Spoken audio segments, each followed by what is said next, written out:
I used to think that my intense rage I would get before my period meant that I was broken and that there was something wrong with my personality. But what if that anger was actually there for a reason? What if it wasn't just my anger? When my PMDD hit, I felt this pure white rage. Like there was a storm inside me I can't control.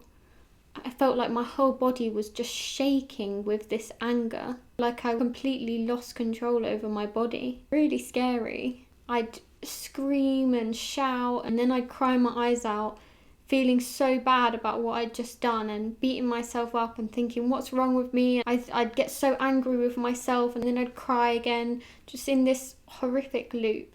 Things changed when I stopped asking myself what was wrong with me. When you ask yourself a question like that, your brain is always going to come up with a really destructive answer. The question is implying that there is something wrong with you and that you're flawed and that you're just a terrible person. So instead of doing that, I trained myself to ask, what is my body trying to tell me? So what I started to notice is that my PMDD rage was triggered by very specific things that people would say or do. It was often something that didn't seem like that much of a big deal to other people, but to me it felt so deep. Around the time one of my best friends was training to become a coherence therapist, with a specific type of trauma therapist. So he was practicing this technique on me, and I learned a lot about what trauma actually means. And it doesn't need to be trauma with a big T to be really impacting you and the way that you respond emotionally to things. In fact, the slightest thing that happened when you were a young child that to your adult self wouldn't have meant much at all could have caused your brain to store that information without even realizing it. And now, when something happens that reminds your subconscious brain, deep in the back of your mind, something gets triggered. That person's tone of voice or the specific thing that they said could trigger your child brain to react in an overly emotional way. And listening to this feeling is without judging yourself, without thinking, why can't I control this emotion? You have to investigate it in a non-judgmental way. Our brains hold on to pain from the past, from things that we don't even remember anymore. So someone could make a harmless comment, but to you, that feels like something much deeper than what it actually is. I'll give you an example from my own life. Say my mum asked me what I'd done that day. Innocent enough question. I would take that as she's trying to see whether I'm a good enough daughter and deciding whether she loves me or not based on how productive I'd been that day. Now, I wouldn't have even known that I was thinking that. I wasn't thinking it in my brain, but somewhere that connection was being made. And so I would feel it in my body. I'd feel this feeling in my chest, and that's the telltale sign that it is this kind of emotional response or trauma, is that you feel it in a specific part of your body. Could be in your chest or your throat or your gut. That when you feel this type of emotion, when you feel this physical pain in your body, you shouldn't be punishing yourself about it, because it's not your fault. It's something your brain picked up when you were a child that you probably don't even remember, and is now an outdated process that no longer serves you. Coherence therapy is an amazing technique for solving this, but that's a topic for another video. So our bodies can physically hold on to pain from our past, from our childhood, that we don't even remember. And what is amazing about this is that science even shows that we can inherit past stresses or traumas from our parents or our grandparents without even having experienced them ourselves. And there's been shown to be a bit of a link between PMDD and trauma, that people with PMDD are more likely to have experienced trauma. And although this isn't always the case, trauma can change the way your brain is wired. And it's possible that if something happened to your great-grandma, that they changed their brain to be rewired in a certain way, which could have made them more sensitive to certain hormones. So PMDD could actually, in theory, this is just my theory by the way, disclaimer that I think it's really interesting, but it is possible that something that happened to your great-grandma could be the reason why you react emotionally to these things in the extreme way that you do today. So maybe this PMDD rage that I'm feeling isn't just my rage. Maybe I'm feeling things my grandma or my mum were never able to work through in their own lives, and I somehow inherited the way that their brain was structured because of it. So it's possible that the rage didn't even start with me, and that it's carrying my grandmother's emotional pain. And honestly, I actually woke up in the middle of the night because it hit me that this could very much be the case. And it completely shifted the way I see my PMDD rage. So instead of beating myself up for this rage, I started questioning it and trying to understand what it was that I was feeling and where it comes from, and asking myself, what does this pain want me to know? And this was the first step for noticing the pattern and what specific things were triggering this rage in me. From there, when I feel in a safe and calm space, I can revisit these triggers, let myself feel them in a way that is compassionate. And this is the first step in working through your trauma. So initially it felt impossible to even sit with this feeling because it was just so awful that I just couldn't.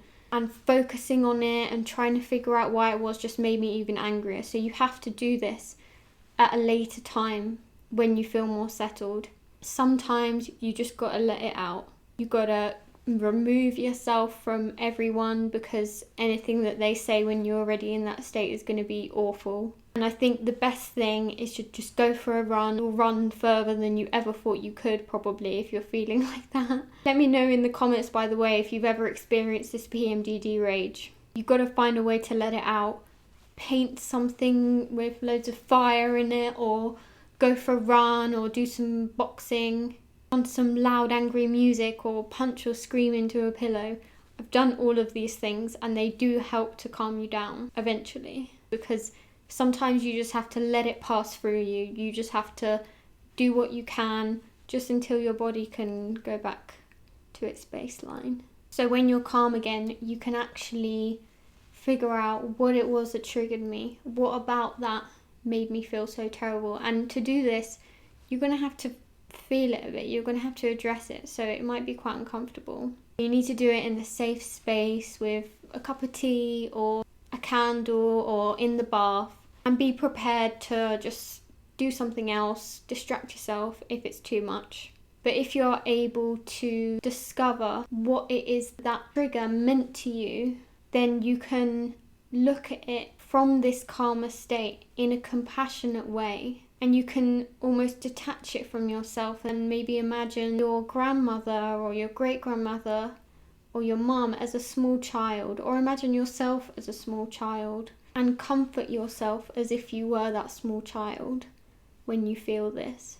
And that can be so powerful for managing these. And everyone has these emotional responses, but when you have PMDD, it's times 100. So it's even more important for people with PMDD to do this kind of self-compassion work and to recognize these triggers and these feelings. So maybe your rage isn't there to hurt you, but it's actually there to protect you. Although in a really misguided way that is completely unhelpful to you now that you're an adult. But your brain was probably just trying to protect you. Understanding this was game-changing for me because I don't feel broken anymore. And these realizations for me personally have been so empowering because they've made me realize that I can address these things and I can stop the cycle of trauma. If you're able to ask your mother and grandmother about their experiences, it could be really powerful for helping you to understand yourself as well. And you may have a terrible relationship with your mother or grandmother, and that's fine.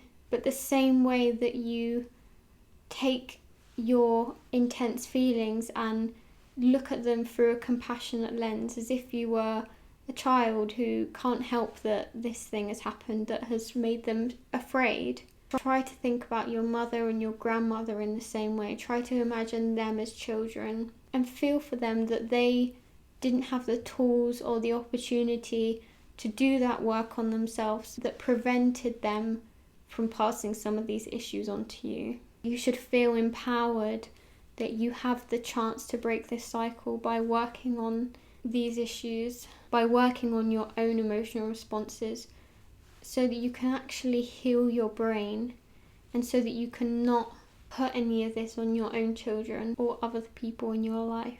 And this is so powerful because by being compassionate towards your own emotional responses, you can not only begin to heal your own feelings, but some way you'll even be healing these traumas that have been passed down for generations. And you'll be doing it in the memory of those people that came before you, those strong women who came before you, who had to go through things that they were never able to properly address within themselves.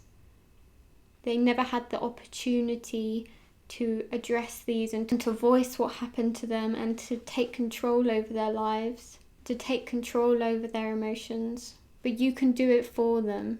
Their memory can heal through you. And that's really beautiful. You're not broken. You're the one that is strong enough to break this pattern. So every time I do this emotional work, I'm actually breaking the pattern of suffering that came before me. And I just know that my grandma will be so proud of me. Not just doing this for you, you're doing it for them. You're doing it for all your female ancestors, and you're doing it for your children and great-grandchildren. And it all starts from a place of being kind to yourself, letting yourself feel these things without beating yourself up. And trust me, I've been there so many times, but I finally don't hate myself anymore as someone who has PMDD, and it took a long time. And I think that's the thing.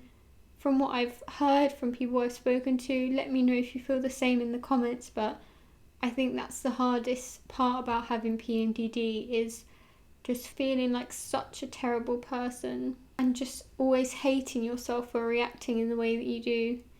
You don't have to do that anymore. So if you feel this rage before your period, you're not alone, you're not horrible, you're not crazy, and you're definitely not alone. You might be holding on to pain that was never meant to stay inside you. So let's take that pain and turn it into something powerful and beautiful. I used to absolutely hate myself for screaming at my family in this way. And that used to make me feel even worse, and then I'd feel even angrier and I'd get stuck in this spiral. But when I realised that it's not actually my fault, and it's the way that my brain was programmed, or even it was the way that my mum's brain was programmed because my great-grandma had some terrible trauma. It's not any of our faults. It's just a protection mechanism that doesn't serve us. And when I learnt to finally forgive myself, I learnt to also forgive my mum and my grandmother for the ways that they'd hurt me. And now I have this love for myself that I'd never felt before, and it's really deep and really compassionate, and it's just really beautiful, and I really hope you experience this too. If this was helpful and resonated with you, please like and subscribe, and let me know in the comments one really random thing that might trigger you into a PMDD rage. Thank you for joining me on this one. Take care. Suddenly thinking, my PMDD rage isn't random, it does have something to tell me.